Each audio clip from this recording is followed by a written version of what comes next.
Hello दोस्तों। आज हम बात करने वाले हैं दो बहुत ही इंपॉर्टेंट कैंडलस्टिक पैटर्न्स की, बुलिश हरामी और बेरिश हरामी। ये पैटर्न्स मार्केट में रिवर्सल की संभावना को बताते हैं। आज हम यह भी समझेंगे कि इन पैटर्न्स के पीछे बायर्स और सेलर्स की साइकोलॉजी क्या होती है। अगर आप ट्रेडिंग करते हैं या शेयर मार्केट में इन्वेस्टमेंट करते हैं तो ये वीडियो आपके लिए बहुत ही यूजफुल होगी। पहले बात करते हैं बुलिश हरामी पैटर्न की। ये एक बुलिश रिवर्सल पैटर्न है। ये मार्केट के डाउन ट्रेंड के बाद बनता है और संकेत देता है कि अब मार्केट रिवर्सल ले सकता है और बुलिश मूवमेंट आ सकता है। इस पैटर्न में दो कैंडल्स होती हैं। पहली कैंडल एक लंबी बेरिश कैंडल होती है जो मार्केट के डाउन ट्रेंड को कंफर्म करती है, और दूसरी कैंडल एक बुलिश कैंडल होती है जो पहली कैंडल के बीच में बनती है और उससे छोटी होती है। अब हम इस पैटर्न के पीछे की साइकोलॉजी को समझेंगे और ट्रेड एंट्री कब लेनी है ये भी जानेंगे। पहली कैंडल, ये कैंडल सेलर्स के डोमिनेंस को दर्शाती है। सेलर्स ने प्राइस को नीचे धकेल दिया है। यहां सपोर्ट एरिया के पास प्राइस आने से कुछ सेलर्स जो पहले से शॉर्ट पोजीशन में एंट्री करके बैठे थे वो प्रॉफिट बुकिंग करते हैं, और यह सब देखकर बायर्स भी मार्केट में एंटर होना स्टार्ट होते हैं, जिस कारण से दूसरी कैंडल बुलिश बनती है जो हमें बायर्स के वापस आने का संकेत देती है। इसका मतलब है कि सेलर्स का दबाव कम हो रहा है।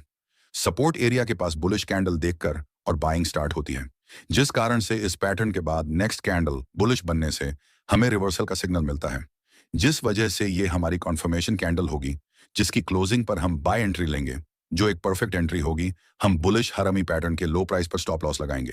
अब बात करते हैं बेरिश हरामी पैटर्न की।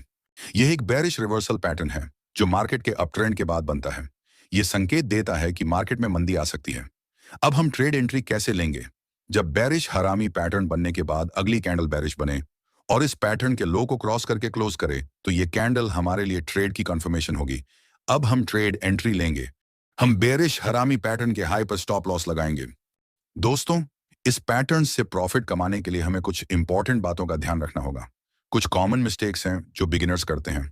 फर्स्ट है सपोर्ट एंड रेजिस्टेंस को इग्नोर करना, क्योंकि सपोर्ट एंड रेजिस्टेंस लेवल के पास ये पैटर्न ज्यादा इफेक्टिव और स्ट्रांग होता है। सेकंड है कॉन्फर्मेशन का इंतजार न करना, मतलब बिना कॉन्फर्मेशन के ट्रेड लेना। हमेशा अगली कैंडल का इंतजार करें। थर्ड है रिस्क मैनेजमेंट को इग्नोर करना। एंट्री लेते समय स्टॉप लॉस लगाना कभी ना भूलें। चलिए अब चार्ट पर इन पैटर्न्स को देखते हैं। ये गोल्ड का 5 मिनट चार्ट है। यहाँ मार्केट अप ट्रेंड में है और यहाँ बियरिश हरामी पैटर्न बना है, और इस पैटर्न के बाद बियरिश कैंडल बनी है जो इस पैटर्न की बुलिश कैंडल के लो के नीचे क्लोज की है। जैसा कि हमने बताया है, यहाँ इस बेरिश कैंडल की क्लोजिंग पर हम शॉर्ट एंट्री लेंगे और यहाँ इस पैटर्न के हाई पर स्टॉप लॉस लगाएंगे। यहाँ मार्केट में अच्छी गिरावट भी आई है। यहाँ पर बड़ी बेरिश कैंडल बनी है जो इस सपोर्ट एरिया के पास आकर क्लोज होती है।